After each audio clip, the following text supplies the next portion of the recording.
ये सारी जानकारी सिर्फ एजुकेशन पर्पस के लिए है, ताकि आप जान सकें कि आपके घर में रखी हुई दवा किस काम आती है और किस तरह की दवा आपको ड्राई और वेट कफ में यूज़ करनी है। This video is for education purposes only. This is not a substitute for any medical advice.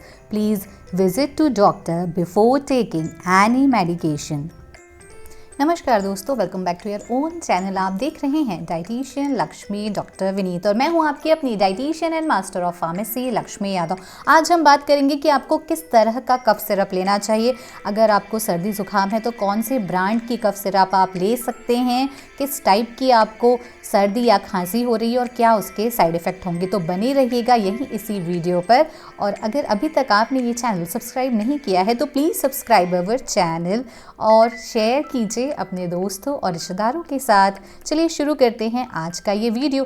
देखिए, कफ जो होता है मेनली दो टाइप का होता है, ड्राई कफ यानी कि सूखी खांसी, और दूसरा है गीली खांसी जिसमें म्यूकस का सिक्रेशन होता है, जिसे हम कहते हैं वेट कफ। जी हाँ, जो ड्राई कफ होता है वो नॉन प्रोडक्टिव भी कहलाता है, यहाँ पर म्यूकस का सिक्रेशन नहीं होता है। चलिए सबसे पहले समझते हैं ड्राई कफ को। जी हाँ, ड्राई कफ का मतलब है, जैसा कि पहले मैंने आपको बताया, कि आपको म्यूकस का सिक्रेशन नहीं होता है, नॉन प्रोडक्टिव कफ होता है ये। और ये जो कफ है ये सूखी खांसी होती है जो आपको गले में खराश दे सकती है हल्की सी, आपको किसी चीज़ से एलर्जी है या धुएं से एलर्जी है, या फिर आप स्मोक करते हैं। जी हाँ, जो लोग स्मोकिंग करते हैं उन्हें भी ड्राई कफ की शिकायत रहती है। तो ड्राई कफ का मतलब है कि आपको म्यूकस का सिक्रेशन नहीं होगा, नॉन प्रोडक्टिव है, इसमें जो है म्यूकस सिक्रेट नहीं होता है, और ये तरह तरह की एलर्जी की वजह से या धुएं की वजह से भी हो सकती है। और जो एक रीज़न है वो है अपर रेस्पिरेटरी ट्रैक्ट इन्फेक्शन। जी हाँ, dry coughs are often caused by upper respiratory tract infections like cold and flu. जब आपको फ्लू या कोल्ड हो जाता है तो भी अपर रेस्पिरेटरी ट्रैक्ट में इन्फेक्शन की वजह से आपको ये ड्राई कफ की शिकायत झेलनी पड़ सकती है। चलिए अब बात कर लेते हैं कि अगर आपको ड्राई कफ यानी कि सूखी खांसी है तो आपको कौन सी मेडिसिन लेनी चाहिए, कौन सा ड्रग कॉम्बिनेशन आपको यूज़ करना चाहिए इस ड्राई कफ को ट्रीट करने के लिए। आप इस वीडियो को देखने के बाद समझ जाएंगे कि ड्राई कफ और वेट कफ में आपको किस तरह के ड्रग कॉम्बिनेशन की मेडिसिन्स लेने की ज़रूरत है। जब आप ड्राई कफ की बात करते हैं तो ड्राई कफ को ट्रीट करने के लिए दिया जाता है कफ सप्रेजेंट, और अभी मार्केट में ग्रिंटस करके एक सैरप मिलता है जिसमें कफ सप्रेजेंट ऐड होता है। ये जो सैरप होता है ये एक कॉम्बिनेशन सैरप है अमोनियम क्लोराइड, क्लोरफेनेरामाइन, डेक्स्टोरमेथोर्फेन, ग्वानेसिफिन। जब हम ड्राई कफ की बात करते हैं तो डेक्स्टोरमेथोर्फेन जो होता है वो main ingredient, men active drug component होता है जो सभी ड्राई कफ सैरप्स में मिलता है। अगर आप मार्केट में जाएं तो इस मेडिसिन के अलावा, इस ब्रांड के अलावा एक और मेडिसिन है जो आप ले सकते हैं ड्राई कफ को ट्रीट करने के लिए। बेसिकली जो भी दवाइयाँ मार्केट में डेक्स्टोमेथोर्फेन के साथ अवेलेबल हैं वो ड्राई कफ को ठीक करने के लिए, ट्रीट करने के लिए दी जाती हैं। चलिए बात कर लेते हैं अब दूसरी मेडिसिन की जो मार्केट में अवेलेबल है। दूसरी मेडिसिन है क्लोरफेनेरामाइन एंड डेक्स्टोरमेथोर्फेन के कॉम्बिनेशन में, और इसका नाम है ZX। जी हाँ, ZX करके ये सैरप आप ले सकते हैं आपके ड्राई कफ के लिए। और ये जो दवा है इसमें कफ सप्रेजेंट है डेक्स्ट्रोमेथोर्फेन। याद रखना है आपको ये नाम, जहाँ भी आपको ये नाम दिखे मतलब कि ये दवा ड्राई कफ के लिए दी जाती है। दोस्तों चलिए अब हम बात कर लेते हैं कि what are the side effect of these medicines. क्या क्या साइड इफ़ेक्ट हो सकते हैं, क्या कॉमन साइड इफ़ेक्ट इन दोनों मेडिसिन्स के देखने के लिए मिलते हैं। अब हम उस पर भी बात कर लेते हैं।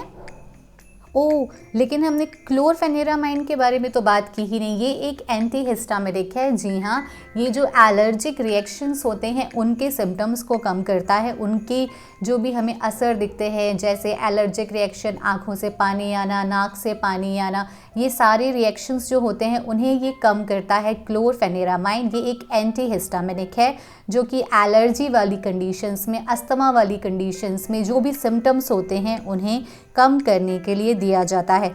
जैसा कि मैंने आपको पहले बताया है कि डेक्स्टोरमेथॉर्फिन जो है वो कफ सप्रेजेंट है, आपके कफ को कम करता है, और क्लोरफेनेरामाइन एंटीहिस्टामिनिक ड्रग है जो कि एलर्जिक के जितने भी रिएक्शंस होते हैं उन्हें कम करता है।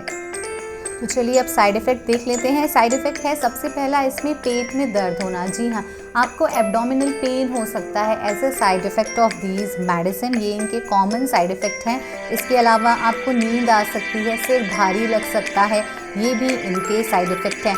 एडवाइस ये होगी कि अगर आप इस दवा को लेते हैं तो उसके बाद आप ड्राइविंग अवॉइड करें, या कोई भी ऐसा काम जहाँ पे आपको बहुत ज़्यादा सीरियस और फोकस रहने की ज़रूरत है वो आप ना करें, अवॉइड करें। चलिए अब देख लेते हैं गीली खांसी यानी कि प्रोडक्टिव कफ, जहाँ पर म्यूकस का सिक्रेशन होता है जिसे हम कहते हैं वेट कफ।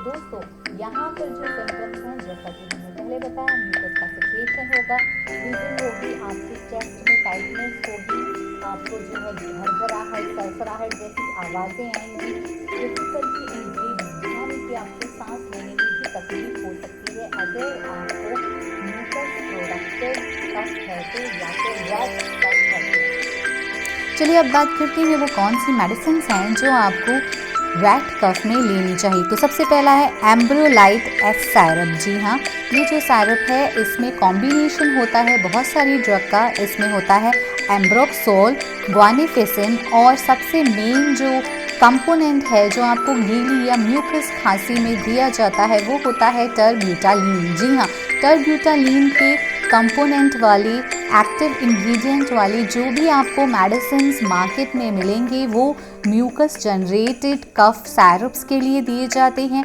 प्रोडक्टिव कफ के लिए दिए जाते हैं।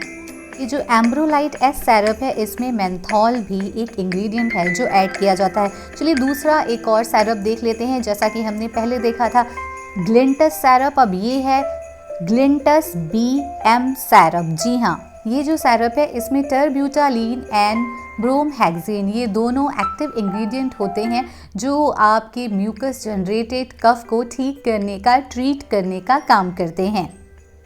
ये मेडिसिन आपको ईजिली मार्केट में अवेलेबल है। जितनी भी मेडिसिन जिसमें टरब्यूटालीन होता है वो सारी म्यूकस रिलेटेड कफ को ठीक करने में दी जाती है। चलिए अब हम देख लेते हैं आखिर ये टरब्यूटालीन होता क्या है। Terbutaline is a class of medications called beta agonist. जी हाँ, ये वेट कफ को ठीक करने के लिए दी जाती है और बीटा एगोनिस्ट कि ये मेडिसिन है, उस क्लास की ये मेडिसिन है। और ये जो मेडिसिन है ये क्या करती है, हमारे जो एयरवेज है उन्हें रिलैक्स बनाती है, ओपनिंग्स को एयरवेज की रिलैक्स बनाती है ताकि हम ईज़िली सांस ले सकें, ताकि हम ईज़िली ब्रीथ कर सकें। It works by relaxing and opening the airways so that patient can breathe easily. Let's talk about the side effect of these medicine.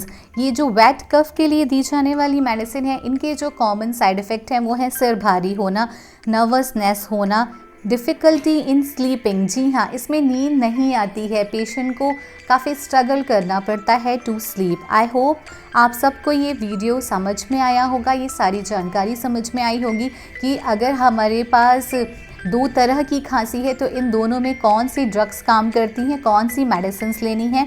हमेशा ये याद रखें, ये सारी जानकारी सिर्फ एजुकेशन पर्पस के लिए है। इस दवा का उपयोग हमेशा आपके डॉक्टर की सलाह पर ही करें। जी हाँ, all this information is for education only.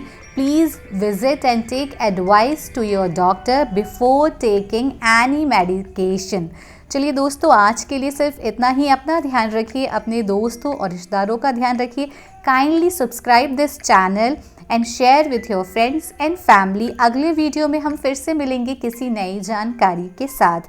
अभी कोरोना नहीं गया है तो प्लीज़ मास्क पहनिए और हैंड सैनिटाइज़र का यूज़ कीजिए। Take care everyone, bye bye.